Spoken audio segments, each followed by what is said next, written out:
जय श्री राधे राधे। आज कार्तिक के उस पावन महीने में श्री कृष्ण की शुभ चरणों में आपके लिए प्रार्थना। खुशी हर रात चांद बनकर आए, दिन का उजाला शाम बनकर आए, कभी दूर ना हो आपके चेहरे से हंसी, ये कार्तिक का महीना ऐसी सौगात लेकर आए। सच्चे दिल से कहानी सुनने के लिए आपकी प्रार्थना करती हूँ। ये पावन महीना ऐसे ही ना जाने दे, कुछ ना कुछ जरूर करे। कार्तिक में पीपल और पथवारी सींचने का, पूजने का बहुत अधिक महत्व होता है। इसलिए आज इस वीडियो में कार्तिक महीने की कहानी, पीपल और पथवारी की कहानी सुनते हैं। शुरू करते हैं। बहुत ही अच्छा प्रसंग है, प्रेम से, मन से, भाव से सुनिएगा। किसी गांव में गुजरी रहती थी। गुजरी मतलब जो गुजर जाती।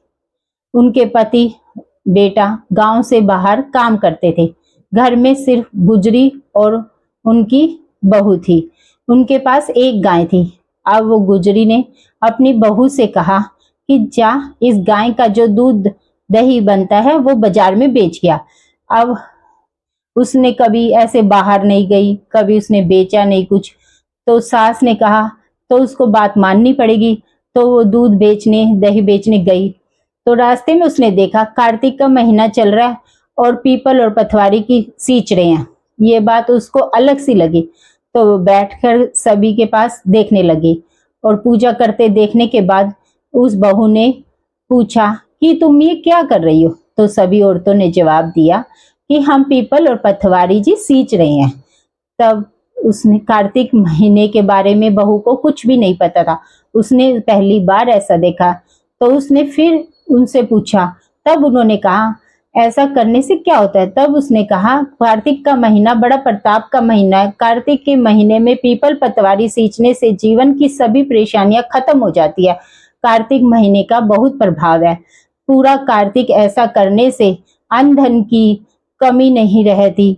बुरे घर में भंडारे बढ़ जाते हैं। अगर किसी का पति वर्षों से बिछड़ा हो तो वो भी मिल जाता है। ये सारी बातें सुनकर उस बहू को बहुत अच्छा लगा। तो उसने सोचा कि वो तो पानी से सींच रही है, मैं दूध से सींचूंगी।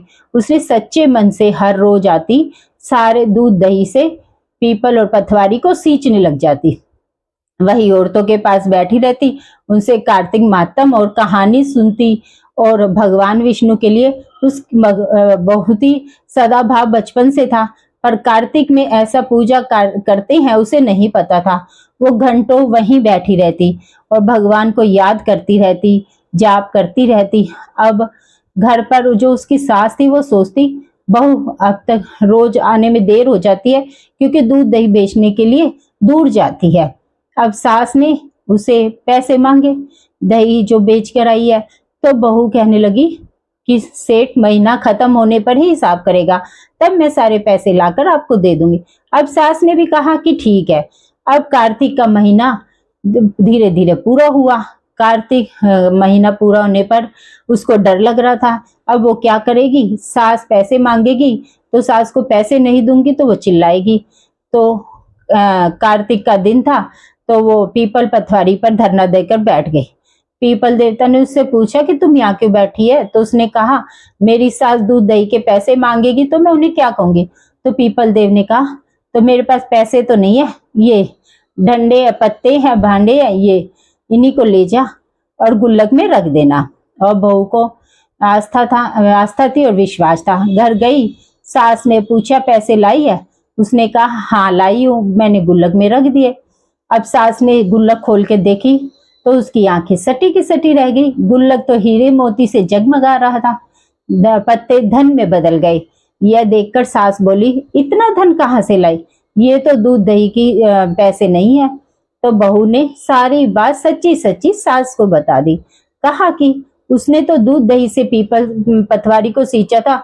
जब मैंने पैसे मांगे तो उसने पत्ते डंडे और ये सब दे दिया, और जब मैंने गुल्लक में रख दिया और जब आपने खोला तो वो हीरे मोती में बदल गया। उसकी बात सुनकर सास के मन में लालच आ गया। तो वो सोचने लगी कि पीपल एक साथ कृपा करेगा नहीं, तो इसलिए अच्छा होगा अगले साल मैं कार्तिक में पीपल और पथवारी सींचने जाऊंगी। बहू ने जब सास की बात सुनी तो उसने कहा ठीक है। बहू बोली कार्तिक के देव तो सब पे कृपा करते हैं, आप पर भी कृपा करेंगे। अब दोनों सास बहू ठीक हो गए। पूरा साल बीता, फिर से कार्तिक का महीना आया। अब की बार सासू घर के बाहर निकली दूध दही बेचने के लिए। सासू माँ ने सोचा दूध दही पेड़ में डालने से क्या होगा, बर्बाद होगा। जैसे लोग यहाँ पे शिव जी के ऊपर दूध डालकर क्या होगा, ऐसे ही सासू माँ ने सोचा अरे दूध दही डालकर तो पैसे बर्बाद होंगे, तो इस पे सारा दूध नहीं डालती। सास ने सोचा बाकी दूध दही बेच आती थी और बाकी जो बचा हुआ होता था ना थोड़ा बहुत, वो पीपल पर चढ़ा देती थी थोड़ा बहुत, और बाकी पैसे रोज यूज करती थी और फिर अपने घर आ जाती थी। धीरे धीरे कार्तिक का महीना पूरा हो गया। पूर्णिमा का दिन आया। पूर्णिमा से एक दिन पहले बहू ने सास ने बहू से कहा कि पैसे मांग। तो बहू ने कहा माता जी आप ये क्या कह रही है, कभी बहू भी सास से पैसे मांगती है। लेकिन सास के बार बार कहने पर बहू ने ऐसा कर लिया। अब अगले दिन सास बिल्कुल वैसे पीपल के पास धरना देकर बैठ गई।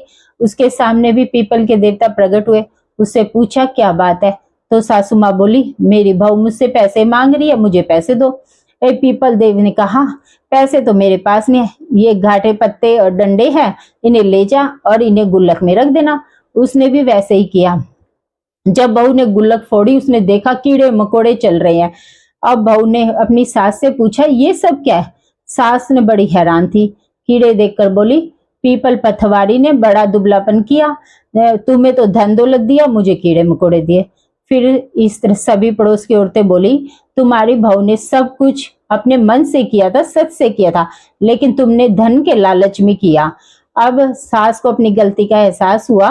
उसने कार्तिक के दूसरे देवता से क्षमा मांगी और कहा हे कार्तिक देवता मुझे क्षमा करे, और अगले साल कार्तिक महीने में मैं और मेरी बहू दोनों साथ में कार्तिक स्नान करेंगे और सच्चे दिल से पूजा करेंगे पीपल पथवारी की। इसके बाद उनके घर में सब कुछ अच्छा हो गया। उनके पति जो बाहर गए थे वो भी लौट आए। तो इसी के लिए पीपल और पथवारी की जैसी आपने बहू और को दिया ऐसा सबको देना, कहते सुनते उकारा भरते। जैसे सास के लालच मन में था वैसा लालच किसी के मन में ना। बोले कार्तिक के देवता की जय, पीपल देवता की जय, पथवारी माता की जय। इस कार्तिक महीने में आप सभी भगवान कार्तिक का आशीर्वाद पाएं, मन की सभी इच्छाएं पूरी हो जाएं, जीवन में सुख समृद्धि हो, वैभव आए, ऐसी प्रार्थना करते हैं। और इसी प्रार्थना के साथ आपसे एक रिक्वेस्ट है, अगर कार्तिक की ये कहानी आपको पसंद आई हो तो प्लीज इस वीडियो को ज्यादा से ज्यादा शेयर कीजिए। प्लीज प्लीज इसे लाइक कीजिए और सब्सक्राइब कीजिए। और राधे राधे। और अगर आप पूरा कार्तिक नहीं नहा पाए हो तो आखिरी के 5 दिन जो देव उठनी एकादशी से शुरू होकर पूर्णिमा पर खत्म होते हैं, आप वो भी कर सकते हैं, क्योंकि पूरा कार्तिक नहाने पर भी और आखिरी के 5 दिन नहाने पर भी बराबर ही आपको पुण्य मिलेगा।